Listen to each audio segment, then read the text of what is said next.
All right, I think we're live. Hello, everyone. I'm Erin and I'm here with Nick. We're from the Center for Rural Affairs and it just turned 12 p.m. Central. So I know a few of you are still joining, and we'd love if you would do a quick hello in the comments. Maybe let us know where you are joining us from. I'm joining today from the Raymond, Nebraska area. Nick, what about you? Coming from Bronson, Iowa, which is right over by Sioux City. If anyone knows where that is, we're just east of Sioux City, small town of about 300 people. Great. So thank you everybody for joining us today. The Center for Rural Affairs, we've been around since about 1973. The main office is in Lyons, Nebraska, but we have offices all over the state. We also have offices in Iowa, South Dakota, and Minnesota. And what the Center for Rural Affairs is all about is building communities, building rural America, and keeping rural America a vibrant place to live, work, and raise a family. And we're out there creating opportunity for everyone who lives in rural America. Yes, and today we thought that we would share a few of our favorite easy ideas for you to get more involved with the work that we are doing, strengthening rural communities. We know that you're already making an impact. You're here today joining us to learn more. You might join us every Tuesday at noon, and we hope that you do. But we thought that you might want to take your involvement to the next level. So we've got our top 10 ways to increase your impact, and we're going to run through those today. And then you'll also find a handout of those ideas that our colleague will share in the comments. So Nick, are you ready? Should we go ahead and get started? Oh, definitely. First, All right. my favorite and the easiest is just stay informed. Read your local newspaper. Sign up for our newsletter. There's a lot of great information out there about your communities. And, if you really want to have an impact, you got to know what's going on. You got to know what they're doing in the state legislature.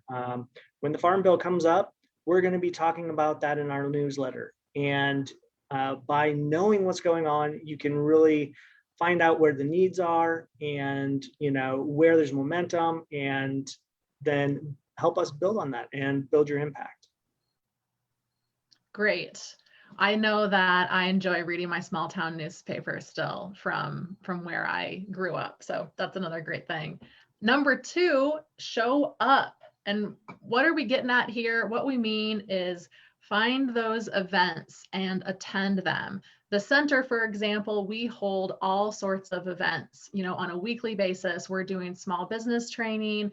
We are doing, farmers market workshops. We've got all sorts of stuff going on. These are going to be, free opportunities. There's a lot of other low cost opportunities out there too. So sign up for them and then show up and try to come prepared when you can. If you can do a little bit of background before you come, so you've got some questions to ask the speakers, that's really going to take that education and their presentation to the next level. So, get out there and show up.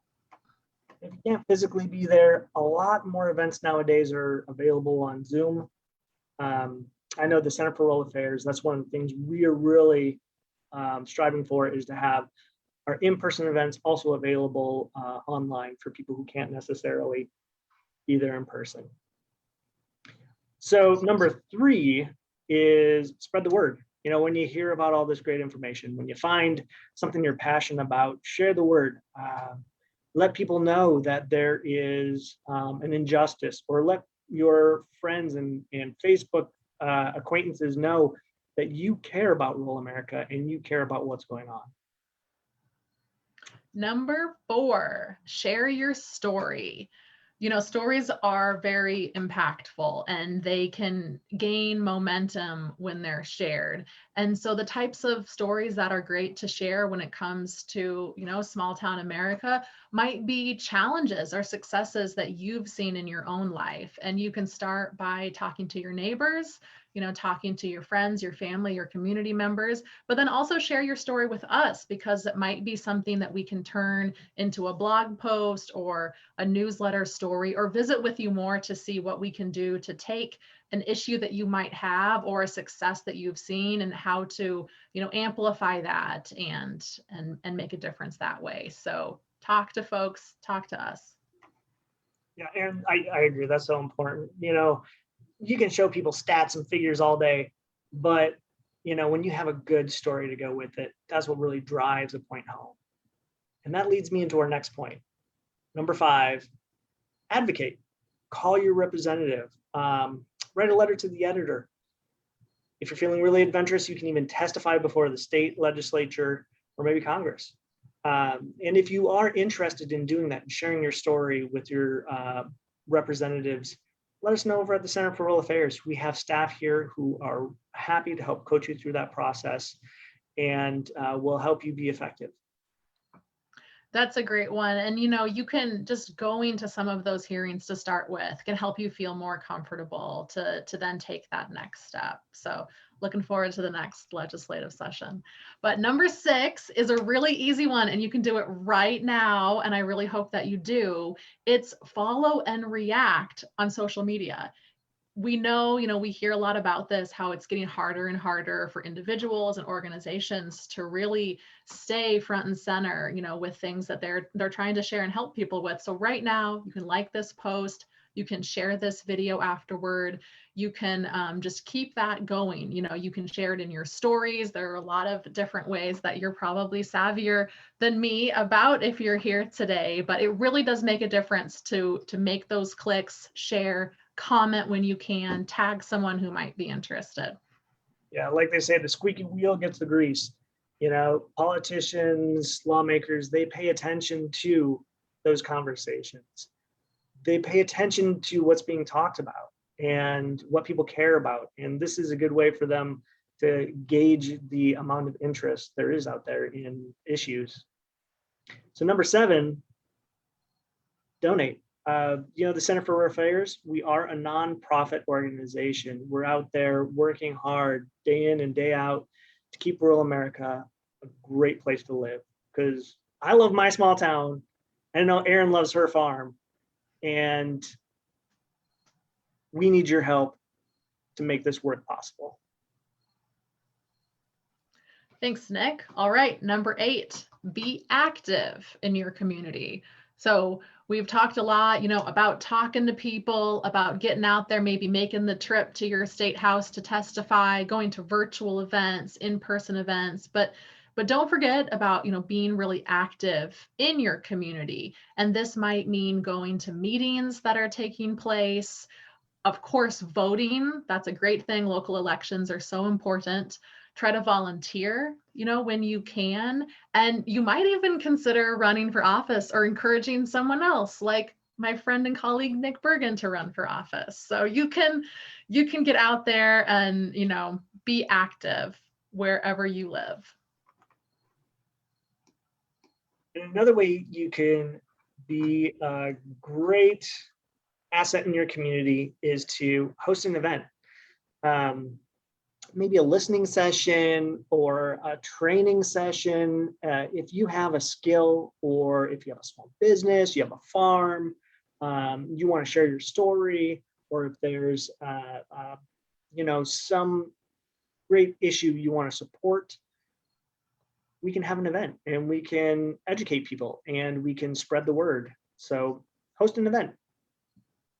I think events like that are so fun because you also get to learn a lot about, what the host brings to it, especially if they're hosting a really interesting business, or farm, like you said. So that's a great one. And last, but new friends. Yes, sorry. You can make new friends too. All right. Last but not least, number 10, support local businesses. Of course, buying local is going to keep those dollars circulating in the community, in the local economy. It's going to help out with jobs. It's going to be one of those things that if you don't use it, you will lose it. And we love our small town grocery stores, our shops on Main Street, all of the services that a community provides. You've got to go out there and make purchases from those businesses if you want them to thrive in the long term. So get out there and do that. And of course, along with that is local food. So in most places, you know, you might not be able to get 100% of your groceries locally, but there's a very big chunk of your diet that you can find ways to support local farmers and eat local and eat healthy. So that's our 10 ways that you can increase your impact, but I bet that we didn't cover everything. So if you have an idea, you know, either from listening to this today or that you thought we might cover and we didn't, we'd love if you could share your ideas. So drop those in the comments if we missed something, and then we'll help spread that idea as well. You know, and so what we suggest that you do after today, of course, is check out the handout that we'll share in the comments. You know, think about these things, and maybe you're already doing some of this, but you could do a little bit more. And so pick a couple of these 10 ways to increase your impact, and, you know, make a goal for yourself that you can go out there and do just that. Anything else, Nick? Oh, hey, have a great afternoon. Let's see, do we have any comments right now? Wally Graber says, thanks for the encouragement on the way we can all support our local communities. So thank you, Wally. We really appreciate that comment. Yeah, thanks everyone. And we'll check back later if there's, you know, anything else to add to this. We can keep the conversation going, but thanks for joining us, and until next Tuesday, goodbye.